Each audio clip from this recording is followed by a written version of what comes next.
Beef biryani சாப்பிட்ட இளைஞருக்கு வாந்தி மற்றும் அலர்ஜி ஏற்பட்டு மருத்துவமனையில் அனுமதிக்கப்பட்டிருக்க சம்பவம் பெரும் பரபரப்பை ஏற்படுத்தியிருக்கு. இந்த சம்பவம் பற்றி இப்ப நாம விரிவா பார்க்கலாம். உணவகங்கள்ல வாங்கி சாப்பிடுற உணவுப் பொருட்கள்ல சில நேரங்கள்ல வாந்தி, மயக்கம், அப்புறம் உயிரிழப்புகள் கூட ஏற்படுது. அதே நேரம் கெட்டுப்போன சிக்கன் இறைச்சி, உணவுல புழு இருக்கு, இரும்பு துண்டுகள் இருக்குன்னு வாடிக்கையாளர்கள் அடிக்கடி புகார்களை கொடுத்துட்டு வரதோ, அதுக்கப்புறமா உணவு பாதுகாப்புத்துறை நடவடிக்கை எடுக்கிறதோ இப்ப தொடர்கதையாகிட்டே வருது. இப்ப இந்த நிலையில பீஃப் பிரியாணி சாப்பிட்ட ஒரு நபர் தீவிர சிகிச்சை பிரிவில் அனுமதிக்கப்பட்டிருக்காரு. அதாவது இளைஞர் பெரியசாமி என்பவர் தான் இந்த உணவு சாப்பிட்டதுனால பாதிக்கப்பட்டிருக்காரு. இவருடைய வயது 21 அப்படின்னு சொல்லப்படுது. பிழப்பு தேடி சென்னை பார்க் டவுன் ராசப்பா செட்டி தெரு பகுதியில் தங்கி அங்க இருக்கிற டிரான்ஸ்போர்ட் கடையில வேலை பார்த்துட்டு வராரு. ஞாயிற்றுக்கிழமை வேலைக்கு விடுமுறை அப்படிங்கிறதுனால மதிய சாப்பாட்டுக்கு ரத்தன் பஜார்ல இருக்கிற ஒரு பிரியாணி கடையில பீஃப் பிரியாணியை வாங்கி சாப்பிட்டிருக்காரு. சாப்பிட்ட 1 மணி நேரத்தில் பெரியசாமிக்கு உடல் முழுக்க அலர்ஜி ஏற்பட்டு வாந்தி, மயக்கமும் ஏற்பட்டிருக்கு. உடனடியாக அவர் பக்கத்தில் இருக்கிற மருத்துவமனைக்கு போய் சிகிச்சையும் எடுத்திருக்கார். சிகிச்சை எடுத்த அப்புறமும் இந்த அலர்ஜி மாதிரியான பிரச்சனைகள் அவர் உடம்புல இருந்து கொஞ்சம் கூட குறையாததுனால இதோட சீரியஸ்னஸ் இன்னும் அதிகமாக இருக்கு. அதற்கு அடுத்தபடியா ராஜீவ்காந்தி அரசு மருத்துவமனையில பெரியசாமி தீவிர சிகிச்சை பிரிவில் அனுமதிக்கப்பட்டிருக்காரு. அங்க அவருக்கு இப்ப தீவிர சிகிச்சையும் அளிச்சிட்டு வராங்க.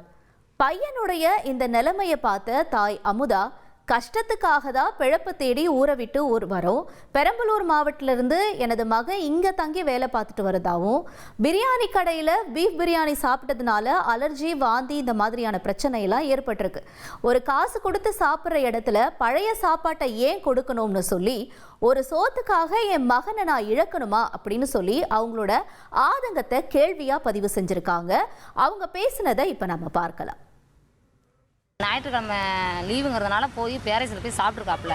சாப்பிட்டதுனால அந்த சாப்பிட்ட 1 மணி நேரத்தில் மூஞ்சி கை கால வீக்கம் எடுத்து வாமிட் எடுத்து பக்கத்தில் இருந்த பக்கத்தில் மெடிக்கல் போய் ஊசி போட்டிருக்காப்புல. ஊசி போட்டு சரியாகலை. எங்கள் ஒரு பையன், இன்னொரு பையன் இங்கே பஜாரில் வேலை பார்க்குறாப்புல. அந்த பையனுக்கு கால் பண்ணி ஜிஹெச்சில் கொண்டாந்து சேர்த்துருக்காங்க. அவசர வரல இருக்கிறாப்புல. வந்து கை கால் மூச்சம் வீக்க கொடுத்து எல்லாம் இன்னும் சரியாகலை. பீஃப் பிரியாணி சாப்பிட்ருக்காப்புல. அதில் வந்து சாப்பிட்டு 1 மணி நேரத்தில் இந்த மாதிரி ஆகிருக்குது. வாந்தி, மயக்கம்லாம் வந்துருக்குது. இவன் பக்கத்தில் யார்ட்டுமே சொல்லாத இவனாவே போய் ஒரு ஊசி போட்டிருக்கிறான். ஊசி போட்டு ரூமில் படுத்துருந்துருக்கிறான். சமைக்கிறவங்க சரி கிடையாது. ஏன் பழசை கொடுக்குறாங்க பிள்ளைங்களுக்கு? நல்லா புதுசாக கொடுத்தா கொடுக்கணும், விட்டுற வேண்டியதானே. எதுக்கு பழசுன்னு வந்து சாப்பிட்ற பிள்ளைங்களுக்கு தெரியுமா? இது பழசு புதுசுன்னு அவங்களுக்கு தெரியுமா? தெரியாதுல்ல. ஏன் அவங்க அப்படி கொடுக்குறாங்க? அது தப்பு தானே.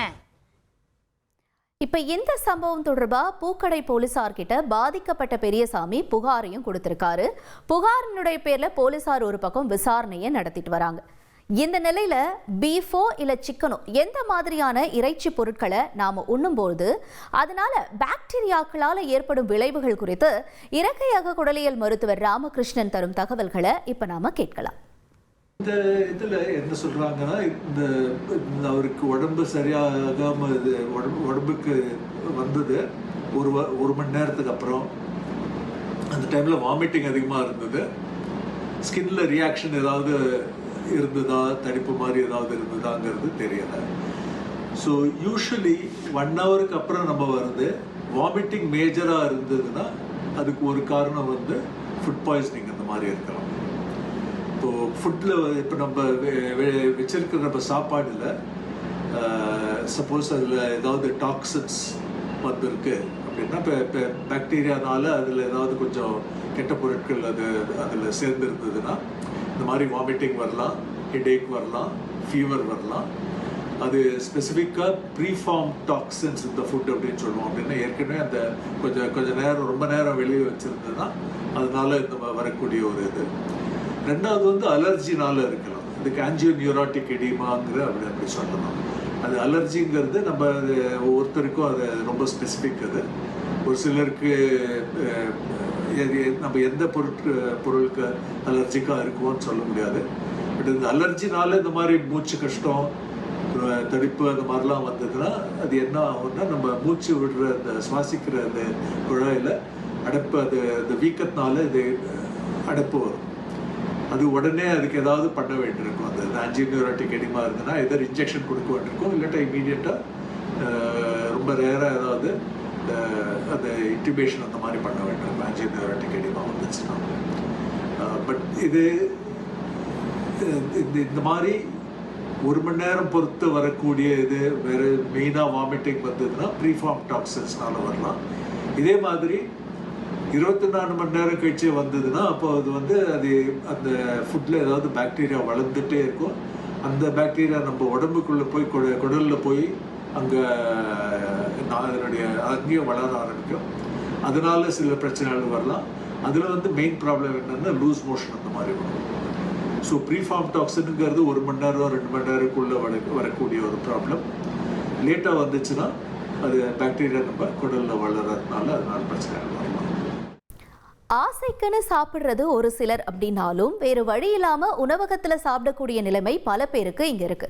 அப்படி இருக்கும் பொழுது தரமான உணவுப் பொருட்களை கொடுக்கணும். இந்த மாதிரியான பிரச்சனைகள் எல்லாம் உணவு பாதுகாப்புத்துறை உடனடியா தலையிட்டு தீர்க்கணும் அப்படிங்கிறது தான் சமூக ஆர்வலர்களுடைய கோரிக்கையாகவும் இருக்கு.